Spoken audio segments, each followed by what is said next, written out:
everyone. Welcome to the Horror Room. I'm Travis Bruce, and today we have a special guest with us. He is an author, and he is collaborating with, listen, I just had Joshua Weiss on, and it's an amazing book that is called The Abandoned Altars. I have with us Michael Kel- Kellickner. Kellickner. Yes, Michael, welcome to the perfectly Horror said. Room. It's a Perfect. Thank pleasure you. to be here. Thank you. Thank you so much. Now, listen, I recently had Joshua on, and we talked about The Abandoned Altar. I had the pleasure of reading it too. It's an amazing anthology series. But for people who haven't seen that interview, people who haven't read it, tell them a little bit about the Abandoned Altars. Sure. So, Abandoned Altars came about because, as you mentioned, Joshua wanted to gather a bunch of different creatives together and just kind of see what we could make. And so, Abandoned Altars is a collection of short stories that a bunch of different writers collaborated on. And it all vaguely follows the theme of what happens when you walk away from something that you held very dear, be that religion or faith or some sort of belief. And so the group of us all kind of brought our own little touch to it. So there's a lot of different stories in there. There's some slow stories, there's some action stories, a little bit of something for everyone, but they're all very much horror stories. They're all scary in some way or another. And you have the first story in this anthology series, which I absolutely enjoyed. Tell my Well, audience thank a you. little bit about that story and the creative process behind it. So yeah, when I was thinking about like the idea of abandoning faith, I didn't want to go the like straight religious route because that seemed a little too obvious. Yeah. So I went more of the idea of how civilization over time has walked away from its communing with nature and its connection to the natural world. So I wrote a story called Seasons of Metal where uh, it's dark fantasy. It's probably the most fantasy one in the collection, and it just follows a king who is slowly abandoning the idea of living in congruence with nature and instead trying to dominate the natural world and the less than stellar things that happen to him and his kingdom because of it. It's an interesting concept. Now, and I read this story. Why do you think, as a society, why do you think we are abandoning nature and the reason why we're here? We're leaning so much on technology and searching for whatever else is out there. Yeah, it's one of those things, right, where if we go back through history, we've just slowly been marching away from that. I think a lot of it has to do with, uh, not to get political, but like corporate greed and more, and a few people want more and more and more, which is kind of the underlying theme of the story I was writing, where it's not that anyone's life improved necessarily as they move away from nature, but it allowed them to amass more stuff, more wealth. And I think, at least in our modern day, I think that kind of is what gets in the way a lot, where nature and being in nature is a very slow way of life. And everything now is very, you got to be fast, you got to get it done. There has to be a purpose to everything, where, walking through the mountains doesn't, there's no point to it except that you enjoy it and it's relaxing.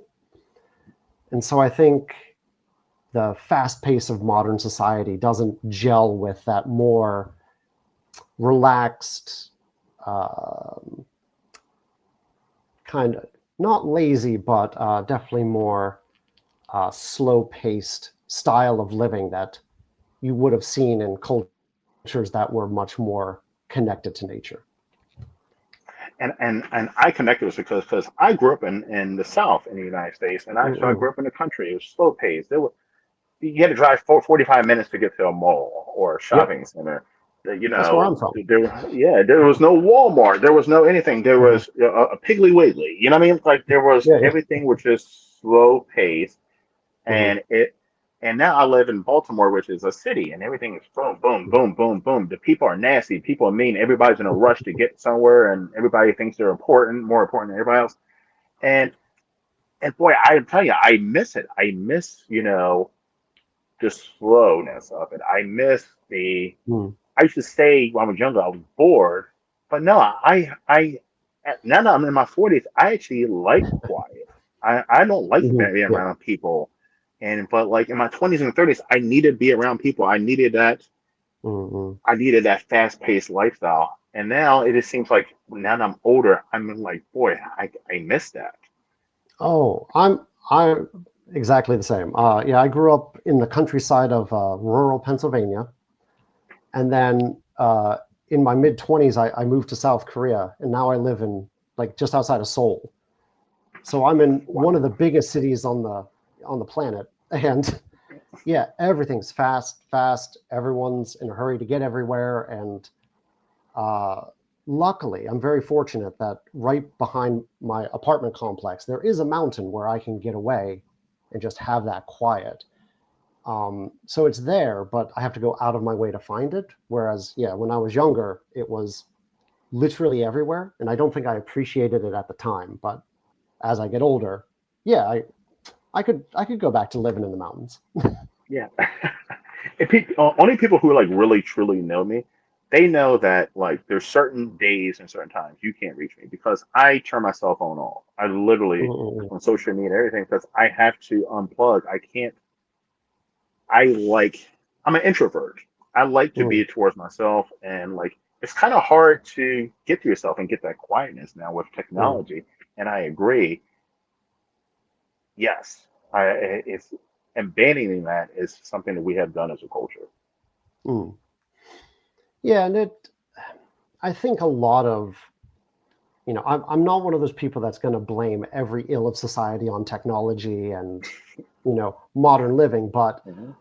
I think there is something to that where we kind of get lost in ourselves and lost in the grind of technology and the constant media, drip drip of social media and everything. And yeah, I don't know. I was lucky that, and I guess you as well, grew up before the internet was really a thing, Yeah, grew up before social media existed, and so it's easy to see just kind of how faster life is now than 30 years ago.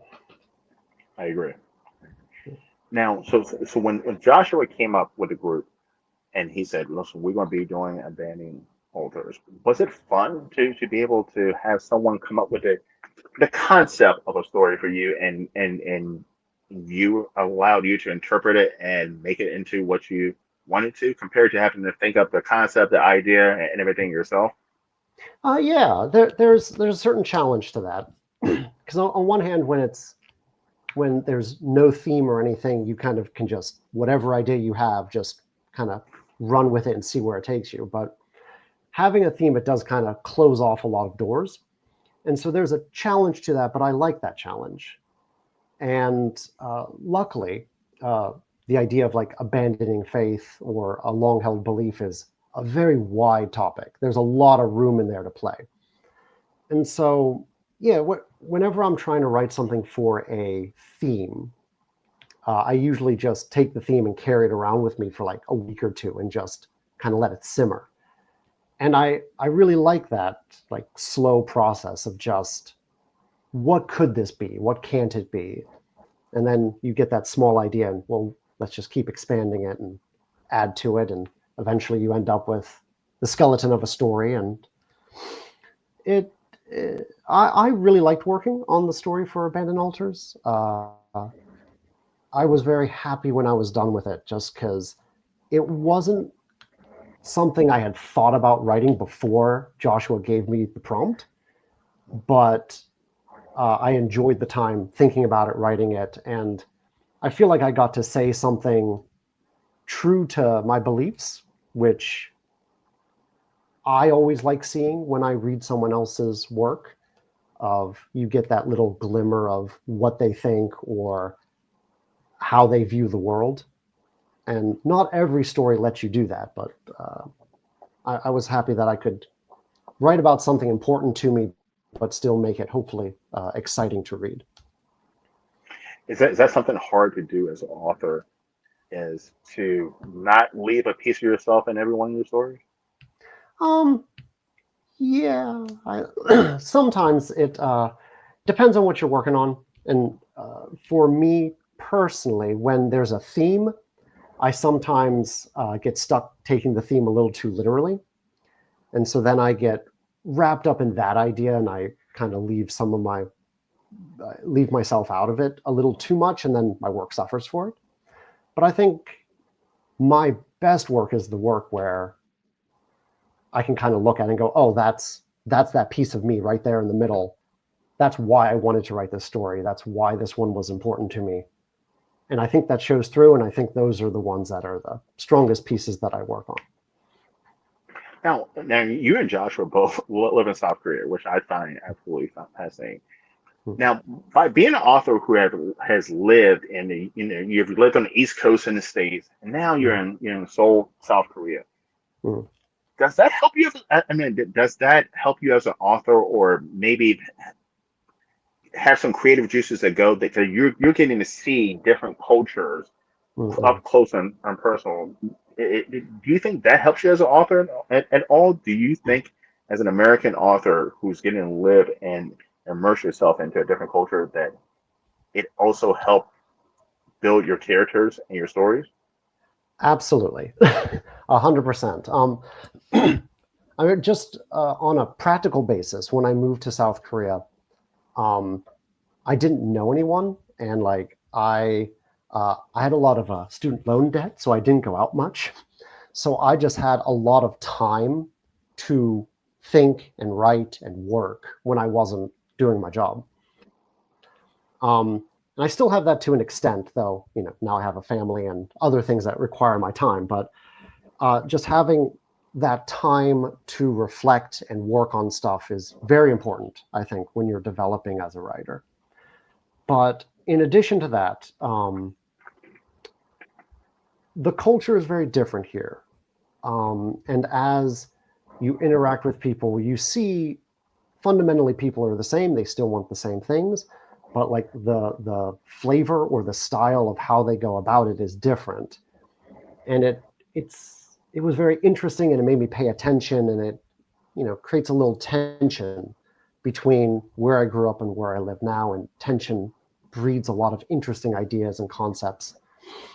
Um, I think it's a young writer would benefit a lot from going somewhere very far away from where they started and having that discomfort of being in a new place, not knowing what you're doing, and just exploring that for a while and see what it brings out of you.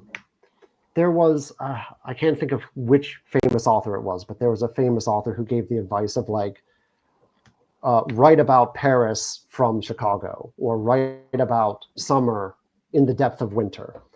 And I think living in Korea, it definitely has changed my view of my time in America. And so now I write about America differently now that I kind of don't have it anymore because I've been in Korea for like 15 years. So, and I'm sure if Now, I ever went back to America, I would write about Korea very differently than I write about it now. now, I'm about to say, have you written stories about Korea since you've been Uh, living there? I have not many. I have a few, but no one wants them, so I haven't. No one else has read them yet. Okay. Because I would say Korea right now, South Korea, they are big in horror. Yes. They have a huge, big and horror culture. Now, Oh yeah. now I know that when it comes to movies, is their culture the same way when it comes to horror novels and stories? There. Yeah. Definitely the movies and TV shows are the big horror things, but there are some really good horror novels. I've only read them in translation. My Korean's not that good, but um, there's one called, oh God, it's right up on my shelf, and I can't think of what it's called. Um, Hold on, I'm just gonna pull it down here.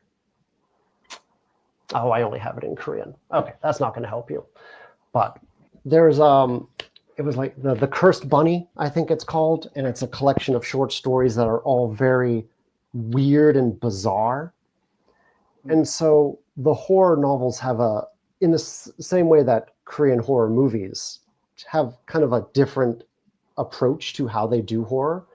The short stories and horror novels I've read are very similar like that, where there's more of an undercurrent of something very strange happening. They're not very, at least the ones I've read, they're not overt. There's not like blood and guts and like a jump scare type of thing. It's very subtle, very psychological, slow burn, slow build. They're very, very exciting, and I enjoy them every time I get to come across them.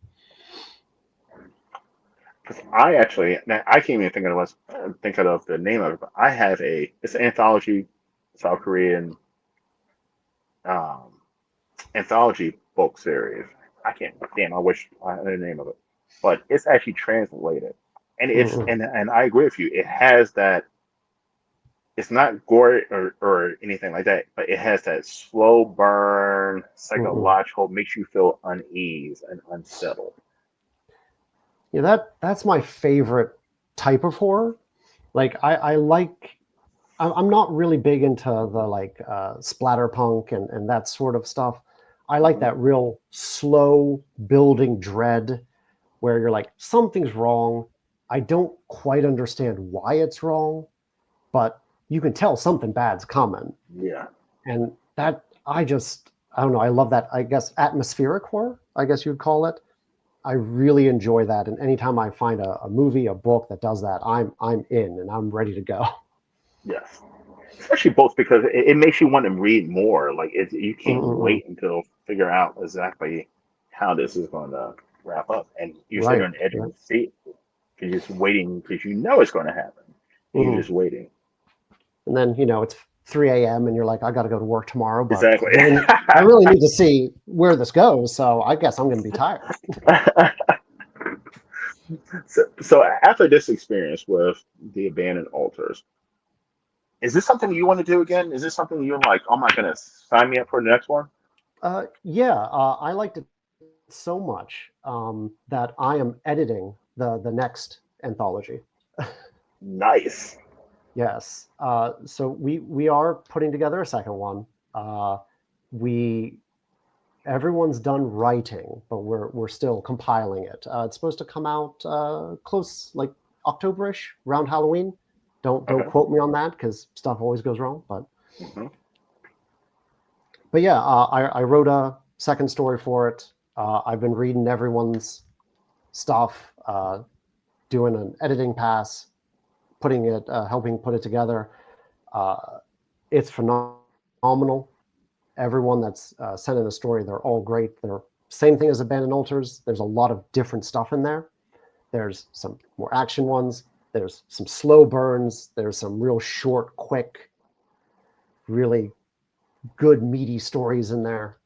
Um, and so, yeah, I've told Joshua I'm in. When you want to put out the next one, let me know what the theme is. I'll get something to you. Now, can you tell us what the theme is? This next theme is basically dark folk tales, like Okay. myths, legends, folk tales, that sort of thing. That's always fun. Yeah, it's what was interesting to me as the stories were coming, because for my story, I just took a traditional fairy tale, redid it with a horror bend to it. But a lot of the authors were like, well, I want to make my own folk tale, my own fairy tale. So it has that old timey feel to it, but it's not a story you'll recognize. And those, I think, were for me, the most interesting ones in the collection. Well, I listen. I'm a fan of the altars, so I know I'm going to definitely enjoy this one. Now, I'm sure we can arrange to have a copy shipped to you again. So, oh yes, please, please, please. All right, Michael, real quick, where can everyone find you and your work? So if your listeners are fans of the Cygnus Magnolia, you'll see my profile on the website there. Um, you can find me on Facebook on author Michael Kellichner. I have an author page there. If you want to read anything I've written, I post it there whenever it gets published. Um, you can find me on Reddit. If for some reason you want to see me comment on stuff on Reddit, my username there is Mythalanus, so it's Mythalanis. I'm on Blue Sky. If you search for my name, you'll find me on Blue Sky. Um, and so, if for some reason anyone wants to talk to me, that's all the ways you can contact me. And uh, Facebook's where you'll find all the links to anything else I've written. Love it. Michael, it's been a blast having you on, man. Listen, everybody, get over and grab your copy of the Abandoned Altars. By the way, Hard Room, 5 out of 5 stars. Absolutely love it. Michael, it's been a blast having you on, man. Listen, get over there and follow some other work. And the whole team over there is doing a great job. And thanks to Joshua Weiss for arranging this interview as well. Yes, thank you so much, Josh. I'm glad this was been tons of fun, and Yes. I hope we can do it again sometime. Oh, we definitely will. We definitely will. Listen, everyone. But thank for the audience. Thanks for watching Mm. the Horror Room. I'm Travis Bruce. That's my man Michael. We'll see you next time. The Abandoned Altars. Check it out. Take care.